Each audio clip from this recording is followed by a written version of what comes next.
Sword fighting is about looking cool in a fight. It's about understanding violence so you don't have to use it. HEMA teaches you more about self-defense than people actually realize, but it also teaches you why you should avoid it.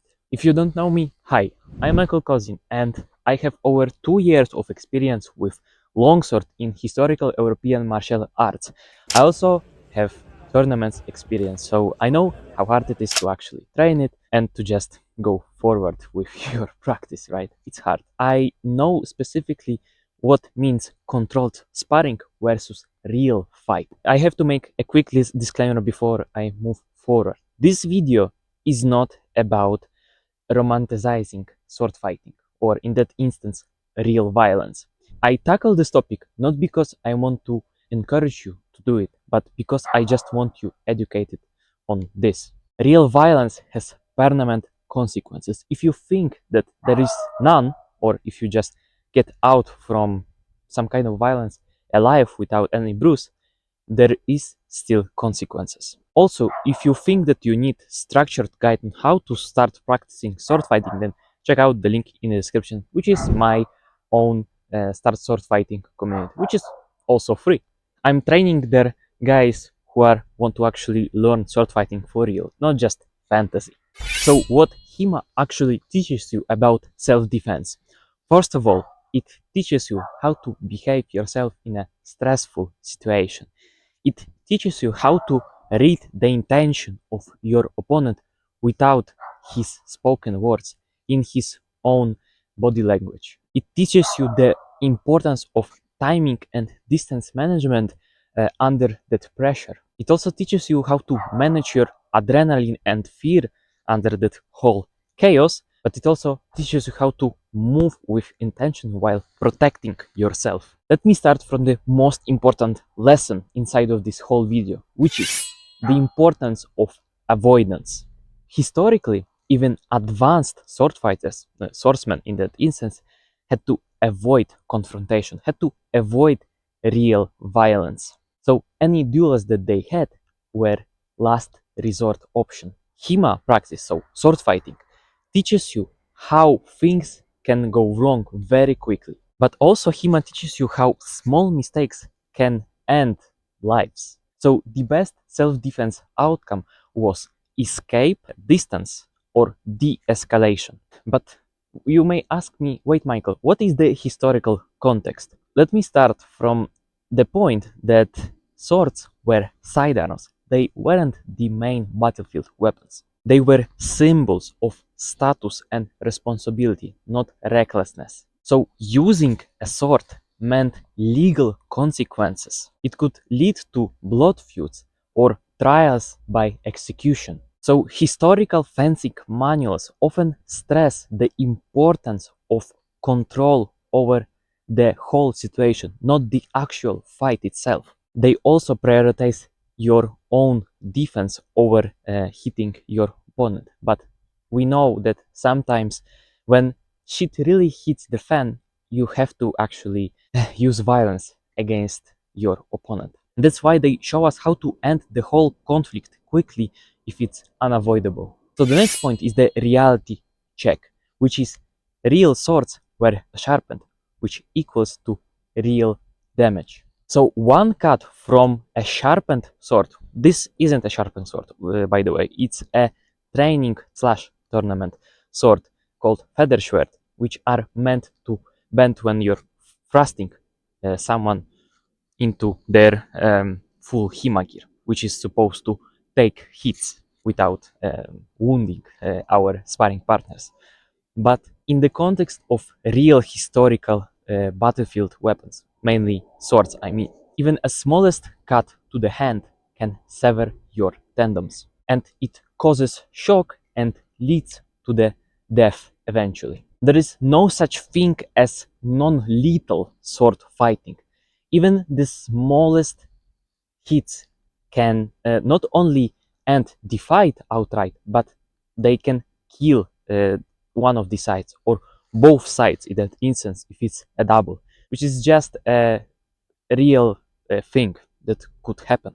So even defending yourself from your opponent can injure someone, and most of all, it can traumatize you for life. So what are the real consequences in our modern world? First of all, using a sword nearly always escalates legal response from judges. Even self-defense requires of you proportional force, and it's also judged after the fact. Courts don't care about your skill level or about your footwork knowledge or about your parry riposting. No, they don't give a shit about that. They only care about threat level, intention, and the outcome. And most of all, when it comes to sharpened objects like swords, the outcome nearly is always the same, or even far worse. So the next point, which is one of the most avoidable aspects of self-defense, is the unavoidable psychological aftermath of real fights. What I mean, real violence doesn't end when the fight ends. Even if you win, you are still traumatized after that whole experience. You nearly always try to ask yourself, like, I should have done something else. I could do something else. Maybe I should try that thing or that thing. Even if you win, that adrenaline spike that you had previously can drop very quickly, and you start to understand the real consequence of what you did right now. You probably start shaking, maybe you have amnesia, or you're having a delayed panic. And also it leads into your sleep problems for days, maybe for weeks and months. But also after the fact, your mind will always repeat the whole situation.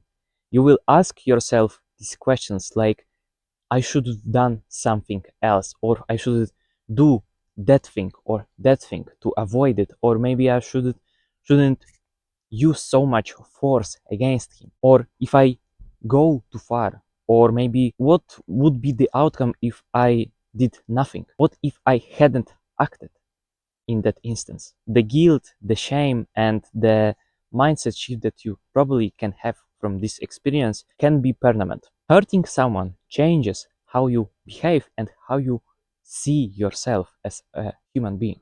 Even justified self-defense can bring guilt, emotional numbness, and also detachment from your day-to-day tasks and even from your close ones. Many people discover after the fact that they are not comfortable with real violence as they imagined previously. And that's why the fantasy of sword fighting can collapse very quickly. So what about the trauma? The trauma doesn't mean that you're soft. It just means that your nervous system is just overloaded. It reacts to a real threat, to blood, and to your real mortality. So that's why soldiers, firefighters, and policemen discover it pretty quickly. But of course, their training is supposed to help them out in their jobs. So in short, training doesn't erase trauma, it just helps you out to manage it. So let's come back to the HEMA, and I want to tackle what HEMA does differently and also perfectly. So historical European martial arts or sword fighting practice or historical fencing teaches us structured and controlled violence. It has rules, it has structure, and it also has consent on both sides also. When you start to practice sword fighting, you start to learn how fear influences your real actions and how to also manage it, how stress affects your real decisions, and how things can quickly spiral down when it's time to actually fight. And of course, it's a whole package that you can have without actually destroying your psyche. So in short, HEMA lets you touch the edge without falling off it.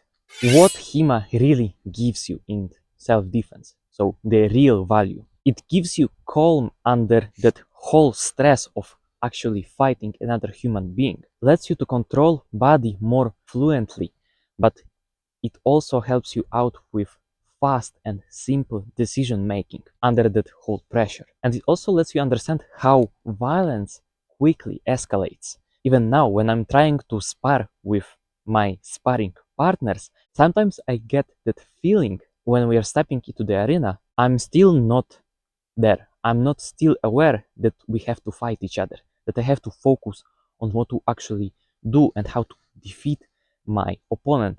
I'm still somewhere. And then it clicks to me like, oh shit, I have to actually right now focus and actually do something. Because if I don't, I'm gonna lose. I haven't also mentioned that HEMA teaches you the respect for real consequences. Because even in HEMA, even with structure and rules, sometimes eventually gets hurt and sometimes badly. And it's just a natural thing that sometimes happens, even in perfect conditions, even with perfect judges, in perfect tournaments. Sometimes just shit happens, right? And that's a call for every one of us, or every swordsman that I know, every clubmate, that we are training something real. It's not just fantasy. It's a real, somewhat real martial arts without actually wounding our opponent. Of course, that's why we have the whole protective HEMA gear on us to actually wield steel, right? So in short, HEMA doesn't make you reckless. It makes you more capable and more cautious. The next point that I want to tackle and no one really talks about is that what HEMA is not for. First of all, HEMA is not for street fighting fantasy. It's not for winning real fights also, like in a way. HEMA doesn't let you to play a hero in real dangerous situations. And it also is not for using swords for modern self-defense. If someone trains for that reason, they do not understand that art. But where HEMA actually helps in real life self-defense situations. First of all, it helps out with situational awareness. It helps with spatial control and it helps out with escaping bad situations. But it also teaches you how to protect yourself long enough until you have the chance to actually disengage from the whole fight. But it also helps you out with staying mentally clear when there is an adrenaline spike. So my final and core message for you is that real strength is restraint. The true skill is to know when to act, but most of all, when to not act whatsoever. Sword fighting practice teaches you the respect for life, including your own. And that's why I make these educational videos for you, because there is a lot of fantasy surrounding the sword fighting or swords in general. We may think that in medieval times there was a lot of violence, and you would be completely right. There was violence, but people were still people. They are not a different race. They weren't different from us. They were the same as us. They knew perfectly that using violence is the last resort. It's not the option for everything. We can use violence inside of video games whenever we want, right? And that's completely normal because it's just fake fantasy.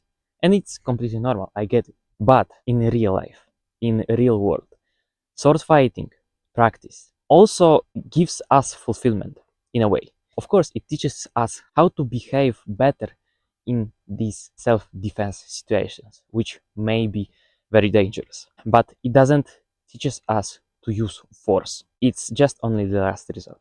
Please, people, remember about that lesson. Yeah, and if you want to learn more from me and also join my community where we talk about these things freely, then check out the link in the description, which is my community called Start Swordfighting, which is also free and where I posted my free program for complete newcomers to sword fighting who actually want structured guide on how to become a real swordsman without extreme fitness or without expensive gear whatsoever.